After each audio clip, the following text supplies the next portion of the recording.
Cara, bem mais cedo do que eu esperava, a ditadura lulista resolveu bater de frente com a grande mídia. É um clássico. Os mais próximos são sempre os primeiros a serem expurgados. Antigamente, os críticos chamavam companheiro de rota e os próprios revolucionários chamavam de idiota útil a toda essa gente que ingenuamente ajudou a instalar e consolidar no poder as mais sangrentas ditaduras do século XX. É isso que essa imprensa foi. E agora está chegando para ela o que ela incentivou a ditadura a fazer contra a resistência que luta na internet. Não é mais o Daniel Vorcaro e o seu sicário particular que vai quebrar os dentes dos jornalistas que ousaram revelar quem ele é. Ele conta agora com sicários muito mais eficientes, contratados a peso de ouro para fazer esse trabalho.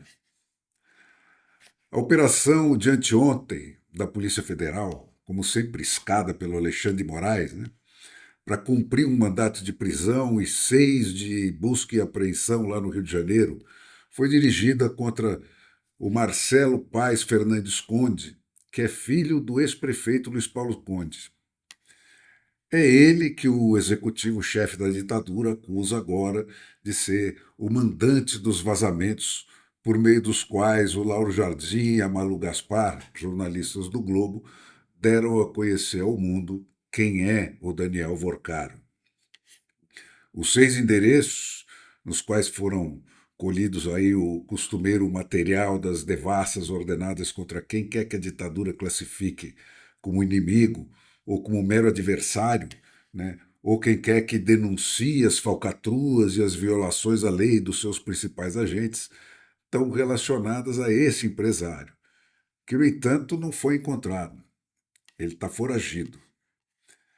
Esse movimento decisivo foi ordenado pelo partido que, lá no final dos anos 70, começo dos 80 do século XX, decolou para o poder depois que tomou de assalto o Sindicato dos Bancários, gente, e se tornou, assim, o senhor de todos os segredos financeiros de cada um dos brasileiros, e principalmente dos adversários deles.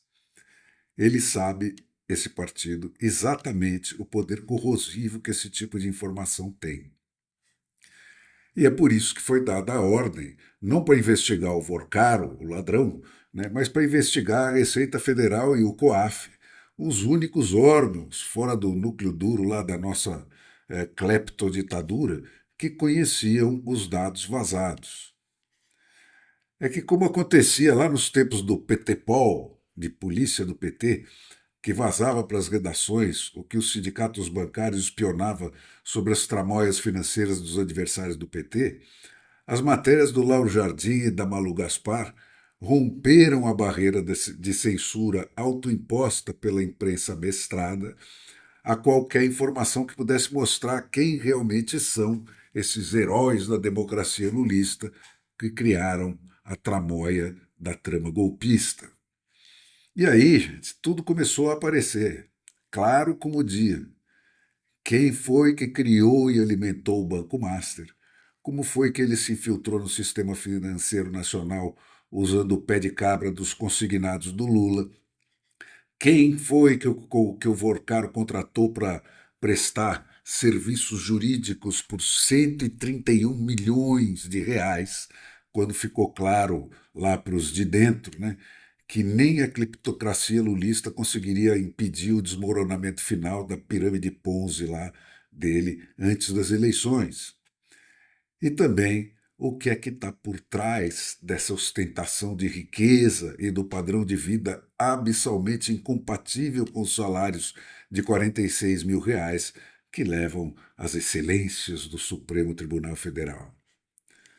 Essa onda de matérias adversas, gente, arrastou com diferentes níveis de hesitação aí todo o resto da imprensa mestrada e acabou forçando a ditadura e o Alexandre de Moraes em especial, pela primeira vez desde que começou o golpe que está havendo, a ensaiarem um passinho para trás. Aí apareceu o Fachin com aquele ensaio de reerguimento moral e a máfia armou aquele esquema para fazer do Toffoli o boi de piranha, né, que daria fuga à família Moraes, o mais valorizado dos prestadores de serviços pagos pelo Vorcaro, e muito mais que só isso, né, a ferramenta essencial para instalar o lulismo para sempre no poder. Só que deu ruim.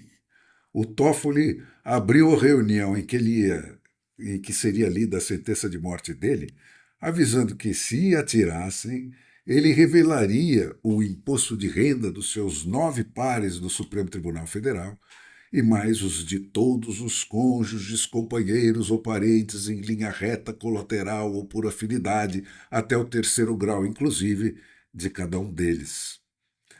Só que, ao mesmo tempo, né, estava ficando cada vez mais evidente que, se revelada inteira a verdade sobre o Banco Master, os seus patrocinadores e os seus assalariados, cairia a máscara da cleptoditadura petista inteira, e com ela a do golpe da trama golpista.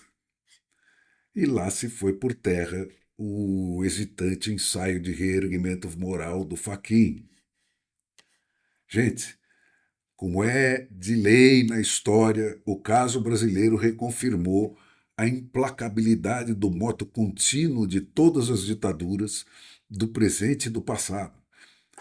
Quanto mais elas afundam no crime, mais impossível se torna a volta para o Estado de Direito. E menos pruridos morais se antepõe à necessidade de escalar a violência em que esse tipo de regime sempre se sustenta para evitar a queda. E então, em vez do código de ética lá com cheiro de meia-culpa do Fachin, o que o Supremo Tribunal Federal pariu foi, número 1, um ataque maciço e final contra o poder eleito, paralisando a meio a CPMI mista do Congresso, da Câmara e do Senado, do INSS, que àquela altura já tinha tornado evidentes todos os elos de ligação entre o Banco Master, a roubalheira dos aposentados do Brasil, os mais altos dirigentes do PT, o crime organizado e a família do presidente da República. 2. A ordem para trancafiar as provas e suspender todos os sigilos quebrados do lado criminoso dessa equação, de par com a de quebrar todos os sigilos de todo mundo que contribuiu para que a verdade fosse revelada. 3. A manutenção da CPI do crime organizado, controlada pelo PT, promovida a única herdeira do caso Master. 4. A apropriação da delação premiada aí do Daniel Vorcaro, que de saída já anuncia de bom grado que vai entregar apenas e tão somente aquilo que lhe for encomendado, né, sem a necessidade daquelas 11 penosas idas e vindas que requereu a delação do Coronel Cid. Para a imprensa mestrada, gente, a escalada para essa nova etapa aí de linha dura vem na forma clássica sofrida por todo menchevique, né, que se envolveu com revolucionários bolchevistas em todas as revoluções de todos os tempos. A ameaça de fuzilamento sumário, sentença que as ditaduras, na sua necessidade de se mostrar implacáveis, posto que cada vez mais são sustentadas exclusivamente pelo terror, não suspendem nem diante das autocríticas voluntárias arrancadas aos acusados de ações contra-revolucionárias. Como essa, né, porque teve que passar aí a até então irrepreensível companheira Andréa Sadi, pelo crime de ter apresentado esse quadro sintético que você vê aí do que tinha sido até então descoberto sobre o lugar do Daniel Vorcaro na hierarquia do golpe que de fato está havendo. É triste de ver, mas confira aí a humilhação dela. Deixa eu registrar aqui para vocês, na última sexta a gente exibiu aqui uma arte com o objetivo de apresentar as conexões do Vorcaro com políticos e acessos relevantes, como a gente já fez em outras ocasiões. No entanto, o material estava errado e incompleto e também não deixou claro o critério que foi usado para a seleção das informações. Esse conteúdo acabou misturando contatos institucionais com nomes que Vorcaro menciona como tendo relação contratual ou pessoal, além de outros nomes sob análise da PF ou que, à luz das informações apuradas até aqui, podem ser classificados como não republicanos.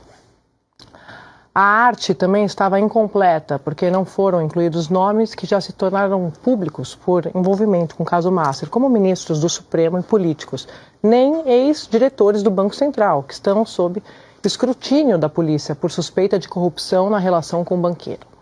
Diante de um material incompleto e em desacordo com os nossos princípios editoriais, a gente pede desculpas. Mesmo constrangida a esse papel, gente, a blogosfera petista, que é constituída por aquele tipo de vanguarda, né, que reúne tais qualidades de caráter e de disciplina que nem as redações amestradas aceitavam mais conviver com eles, mas que credencia essa gente a ser os titulares do futuro Ministério da Verdade da cleptoditadura petista plena, né, apedreja desde já nas redes sociais impiedosamente a Operação Salva Sadi, né, e exige a cabeça da ex-companheira desviada, né, para que nenhum valor mais alto ouse se levantar daqui por diante nas redações do Brasil.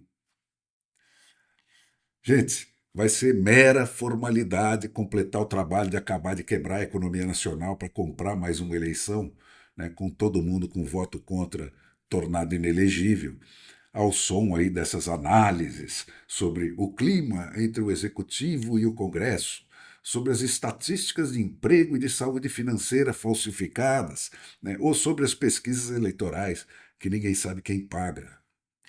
A disposição da imprensa de ouvir e obedecer essa ameaça que está sendo feita, ou insistir na exposição da verdade, é o que vai selar o destino definitivo do Brasil para o campo da barbárie ou para manter aberta a porta para a volta para a civilização.